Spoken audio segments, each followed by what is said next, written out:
ఏం పైరకు వాడినావు? ఉరమడికి వాడినావు. ఎంత ఉంది రిజల్ట్ అయ్యేవాళ్ళు? ఎన్ని ఎకరాలు? 3 ఎకరాలు అయితే మొత్తం ఉరమడినా? అంటే ఏం కూర తీసుకున్నావు? రోగం ఏం రోగం కూర తీసుకున్నావు? ఇదే అంతా ఎడతెగులు అక్కడ వచ్చి చచ్చిపోతున్నాయి. మరి తెగులు దుంప తెగులు మొదలు అలా చచ్చిపోతుంటే ఇంకా అది కాదు కానీ సాకరత బాగుందంటే ఇది వచ్చింది. ఎన్నిసార్లు వేసుకున్నావు? 2 సార్లు 2 సార్లు వేసుకున్నావు. స్ప్రే కూడా చేసినావు?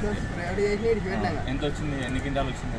40 క్వింటాలు వచ్చింది ఎకరా. ఇంకా మిగతా కూడా పొలం ఎక్కువ ఉండే అంతే 43 క్వింటాలు వచ్చింది. బాగా వచ్చింది అయితే.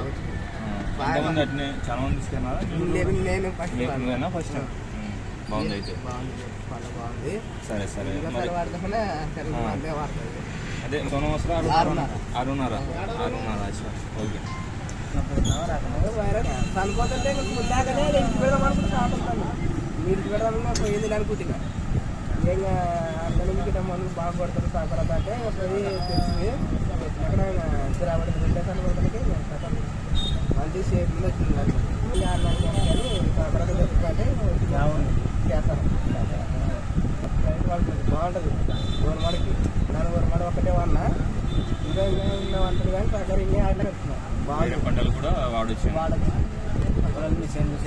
అంత పోయిన అనుకుంటే బాగా వచ్చింది కదా. మందు కొట్టినా బాగుంది.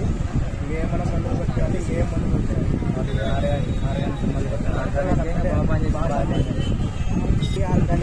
అది బాగుంది. ఎత్తుగా కొడితే సాకరత పెట్టి రైతు వారికి ఏం వైరస్ వీరస్ దోమగీల ఏమో రాదు. మంచి నీట్గా వేరే మందులు పోయింది. ఆ జన్మ ఆటకే బాగుంది. చాలా రైతు వాడుతున్నారు.